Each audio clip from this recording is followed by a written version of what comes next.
nosotros como hijos de Dios lo que vamos a ver hoy es, como punto número uno de lo que Dios me marcó, es que tenemos que tener una vida consagrada a Dios. Sí, cuando dice una vida consagrada es una vida separada, apartada, dedicada a Dios. ¿Sí? Es decir, que su vida, mi vida no es nuestra, es de Dios, ¿verdad? Entonces, a diario en nuestra voluntad nosotros tenemos que tomar esta decisión. Hoy no voy a hacer lo que me parece, sino lo que a Dios le agrada. ¿Cuántos entienden? Hoy no voy a hacer lo que quiero, sino lo que dice la Biblia. Es vivir para Dios, es vivir una vida cristiana. Cada vez se va achicando una especie de embudo, donde se hace cada vez más difícil permanecer en el camino con la fuerza de hombres. Nadie de nosotros tiene capacidad para permanecer en el camino. Cuando nosotros nos apartamos, nos entregamos a Dios, nos separamos para Él, nos dedicamos a Él, ya no somos nosotros con nuestra fuerza, es Dios en nosotros. Entonces por eso vamos a pasar tramos que es imposible pasar sin Dios. Para eso va a ser muy importante este punto, ¿sí? Consagrarnos para Dios en este año. ¿Qué tenemos que hacer? Apartarnos para Dios, separarnos para Dios, dedicarnos a Dios, es decir, su vida de oración. Ahora vamos a ver puntos importantes, cómo lograr esto. La vida de oración, la vida de fe, una vida práctica, una vida que tiene que ver con decisiones diarias, que la vida nos va invitando a tomar decisiones, y ahí está la fe del Hijo de Dios. Vamos a ir al punto número 1. Quiero que abra su Biblia en San Marcos, capítulo 1, verso 35 al 37. Y vamos a ver el punto número 1 para estar separados, ¿sí? Dedicados a Dios. Va a ser muy importante que tengamos en cuenta la oración, porque esto no es con fuerza humana. Esto tiene que ver con cosas que nosotros entendemos, y a partir de ahí damos pasos y hacemos cosas, y a partir de ahí está la mano de Dios con nosotros. ¿Cuántos han traído la carta? ¿Trajeron su cartita a Jesús? ¿Hay 10 objetivos o más dentro de esa carta? Bueno, todos los años lo hacemos. Y gloria a Dios, porque este año ha sido realmente un año maravilloso. Esto que está acá, que usted lo va a poner en momentos más acá, tiene muchas cosas de gran importancia en su corazón. Que usted quisiera que estas cosas acontezcan. Bueno, nosotros entendemos que los deseos son buenos muchas veces, no todos, pero muchos de los deseos son buenos, pero no se concretan desde ahí las cosas. Nosotros necesitamos creer en Jesucristo, tener fe en Él, ¿verdad? Entonces ahí es cuando uno dice, yo necesito a Jesús y necesito la máxima precisión en Jesús, y ahí comienza uno a entender el por qué. Ah, claro, puse cosas acá, yo quiero que acontezcan. En mí no están las fuerzas, no están los recursos, pero sí en Dios. Y comienza a encontrar el sentido de por qué apartarme, por qué dedicarme a Dios. Leemos entonces lo que tiene que ver con la oración de nosotros los hijos de Dios. Levantándose muy de mañana, siendo aún muy oscuro, salió y se fue a un lugar desierto, y allí oraba. Y le buscó Simón y los que con él estaban, dice. Y le buscó Simón y los que con él estaban. Quisiera que vayan a San Lucas capítulo 4, verso 42, dice: cuando ya era de día, salió y se fue a un lugar desierto, y la gente le buscaba, y llegando a donde estaba, le detenían para que no se fuera de ellos. Bueno, vemos acá a Jesús, el Hijo de Dios, nuestro modelo, nuestro ejemplo a seguir, que Él le daba toda importancia a la oración. Orar es hablar con Dios. Orar es ir ante mi Padre, como estoy en la situación que me encuentro, porque sé que Él es mi Padre, mi Dios, mi Señor, mi Salvador. Él es la fuente inagotable de recursos, de fuerza, de creatividad, de sabiduría. Él es mi todo. Voy a Él porque en Él está todo lo que necesito. Todo lo que necesito, la respuesta que espero, están en Él.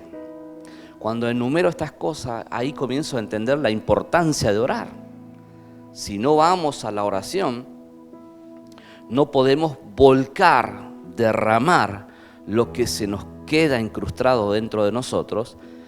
Hablo en cuanto a situaciones de la vida, de impotencias, de no poder concretar cosas que se nos acumulan dentro de nosotros y comienzan a generar una especie de carga, de peso dentro de nosotros, que finalmente usa el enemigo esas cosas para desmoralizarnos.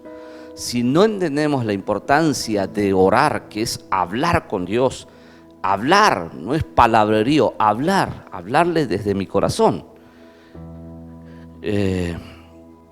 va a ser imposible de que tenga la ayuda de Dios. Porque en la oración es cuando hablo con Dios y Él nos habla. Entonces, si entendemos que la oración es algo importantísimo, yo debo saber apartar un tiempo importante. Usted va a ver que Jesús se levantaba oscuro antes de que amanecía y Él se apartaba, se iba a un lugar donde podía estar solo, donde podía estar tranquilo, donde no lo interrumpan, porque lo que estaba por hacer Él era muy importante: hablar con el Padre. Orar es hablar con el Padre, orar es hablar con Dios, y esa oración es escuchada por Él y es respondida por Él. ¿Cuántos entienden que es importante orar? Entonces, a diario usted tiene, si quiere estar consagrado, apartado para Dios, y quiere ir alcanzando todas estas cosas que están enumeradas en esta carta, y quizás las que no puso, no lo sé, pero usted sabe, y quiere alcanzarlas, usted necesita a Dios. Yo necesito a Dios. Necesitamos a Dios, necesitamos vivir una vida de santidad, una vida alejada del pecado. El pecado es lo que va a usar Satanás para derribarnos espiritualmente, para matar nuestra vida espiritual. El pecado es el que mata la vida espiritual. Nosotros somos tripartito, espíritu, alma y cuerpo. Cuando pecamos, la vida espiritual queda muerta y nuestra relación con Dios queda obstruida. Ahora, ¿quién no peca, verdad? Todos cometemos pecados, no debemos practicarlo, pero sí cometemos pecados. Entonces ahí es cuando entiendo, sí, este es el momento que yo tengo que acudir a lo que dice Hebreo, al gran sumo sacerdote, a Jesucristo. En la situación que me encuentro, voy a Él porque tengo oportunidad, dice la Biblia. ¿Cuántos entienden? Entonces, tengo que vivir apartado, lejos del pecado, lejos de lo que pueda ofrecerme el enemigo. Le gusta mi naturaleza, mi carne.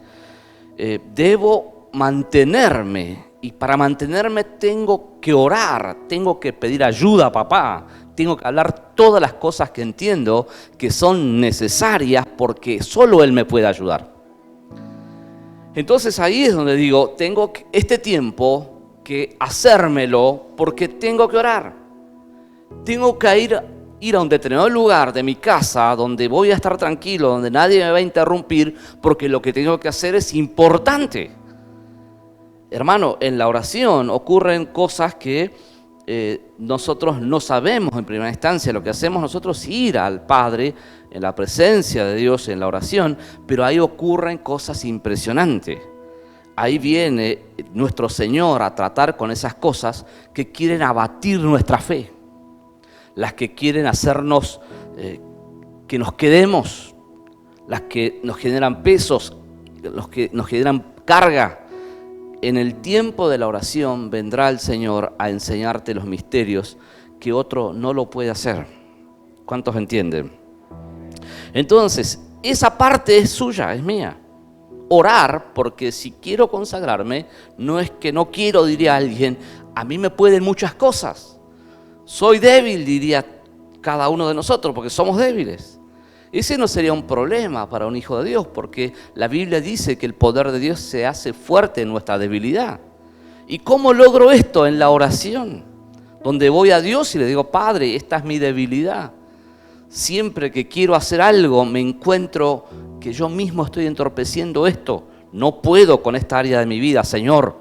Pero hoy renuncio a este pensamiento, diríamos en la oración, y declaro lo que dice tu palabra, que todo lo puedo en Cristo que me fortalece. Hoy me levanto de la situación en la que me encuentro como un hijo de Dios para llevar adelante lo que creo que Jesucristo ya hizo. Es decir, la oración te ayuda incluso para tener una perspectiva del día. Es una determinación que tomás en la primera hora de lo que querés ser. Te adelantás a los acontecimientos que podrían no favorecerte. La oración no podemos pasarlo por alto. Es indispensable. ¿Sí? La oración es indispensable. Entonces, el punto número 2, porque vamos a orar luego. Punto número 2 es la fe en Jesucristo. La fe en Jesucristo va a ser importantísimo, tanto como oración y todas las cosas que vamos a ir viendo en este tiempo con respecto a vamos a tener varios puntos, estas primeras predicaciones, los domingos y los miércoles, donde vamos a ir aprendiendo estos buenos hábitos que vamos a incorporarlos nosotros, consciente. Porque están también los hábitos que somos inconscientes, pero conscientes que yo quiero, lo busco, me ocupo de aquello para que esto forme parte de mí. La fe en Jesucristo. Y vamos a ver en el Salmo 103, verso 19.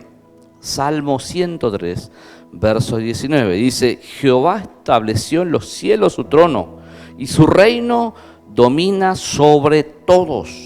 De vuelta, Jehová estableció en los cielos su trono y su reino domina sobre todos. ¿A quién oramos? ¿A quién le creemos? ¿Quién es Dios? ¿Es Dios el que está en mi mente o el que dice la Biblia? ¿Quién es Dios? ¿Quién es ese ser en quien confío? Es el soberano, el que está por sobre todo, el que no hay nadie como Él, el que controla y domina todo, el que venció a todo lo habido y por haber, y garantiza que nosotros también podemos vencer, que somos más que vencedores. Cuando hablo de creer en Dios, si carezco de identidad acerca del Dios en quien creo, bueno, esa fe va a ser limitada, porque probablemente por falta del conocimiento de la palabra de Dios. Por eso necesitamos nosotros tener muy importante, un punto que lo vamos a hacer más adelante, la lectura de la Biblia, estudiar la Biblia, porque la fe viene de la Biblia, viene de la palabra de Dios, de lo que nosotros vamos a dedicar para leer y luego orar. Cuando nosotros leemos, vamos a alimentar al espíritu. Cuando leemos la palabra de Dios, la palabra de Dios es el alimento para la vida espiritual. Cuando nosotros nos alimentamos, bueno, estamos bien fortalecidos. Y cuando haya alguna demanda en cuanto a batallas que debemos pelear en la mente, batallas de fe, ¿qué quiero decir cuando hablo de batallas de fe? Es decir, que usted está frente a realidades que no cambian, pero usted está tomado de una palabra, de una promesa, de lo que dice la Biblia, y el tiempo pasa y eso no cambia. Bueno, comienza a desgastarse, pareciera ese entusiasmo cuando alguien comienza a predisponerse y a querer ver las cosas, pero en el tiempo no lo ve. Ese es el momento que vos tenés que comer de la palabra. Ese es el momento que interiormente tenés que ser fuerte, y eso no podría ser jamás si no lees la Biblia. Entonces, la palabra fue dada, la Biblia, la palabra de Dios es para el espíritu, es lo que parte el alma y el espíritu, lo que parte lo emocional con las convicciones, lo que saca lo que naturalmente todos nosotros tenemos como humanos frente a determinadas cosas, reacciones emocionales. Cuando viene la palabra de Dios, forja en nuestro interior convicciones firmes, inamovibles, que nos llevan a permanecer, pero ya no por capacidad de hombre. Recuerde que la fe viene por el oír la palabra. Cuando la palabra entra a nosotros, tiene lugar en nuestra vida. Por eso que antes de salir a tu casa, toma la Biblia un segundo. O en el día, toma la Biblia un segundo. Hasta que no hagas ese buen hábito de leerla, te va a parecer aburrida. Pero cuando ya haces ese buen hábito de leerla, la Biblia es increíble cómo te revela. Sale de acá y se te mete en la mente. Te revela, trae la revelación, te lleva a ver las cosas de donde no es lo humano, donde podés permanecer en medio de situaciones que otros no lo entienden. Pero cuando ya estás en la palabra, parado en ella, los demás dicen, la verdad no te entiendo, pero te admiro, dicen, ¿no? Y nosotros decimos, gloria a Dios. Porque realmente lo que acaba de pasar es que una persona ya está en fe. logró tomar ese consejo, está tomado de ese consejo y hace cosas que los demás no lo entienden. Claro, la fe es locura. La fe es locura, la fe nos lleva a hacer lo que nosotros estamos convencidos, dice Hebreos, ¿no? Hebreos 11:1, lo que estamos convencidos que Cristo ya lo hizo. La oración y la fe son las cosas que van a hacer que se abran los cielos. Sin fe no podemos agradar a Dios. Y habrá muchísimas cosas en tu vida, en tu mente, donde podés hacer una lectura, mi condición, en la que me encuentro hoy, yo no agrado a Dios. Pero bueno, es un estado anímico el que estás expresando. Si eso no va mirado desde la Biblia, desde la fe, bueno, ese estado anímico podrá con vos. Pero si lo ves desde lo que dice la Biblia, te levantarás y declarás: el Señor en este día me dio la victoria, su poder se hizo fuerte en mí, no me va a detener esta realidad porque más grande es el que está conmigo que el que viene en contra mí. Y te levantarás a caminar y caminarás este año y Dios comenzará a hacer lo que Él solo puede hacer. Y las cosas que pusiste acá, lo vas a ver con tus ojos, vas a disfrutar de ello. Y en el tiempo nosotros, los hijos de Dios, decimos: ¿qué tenemos nosotros en todo esto? Nada. Nosotros nada de esto nos merecemos porque sabemos cuántas veces estuvimos descalificados por nuestra propia conciencia. Pero el Señor nos extendió gracia porque le creímos solamente.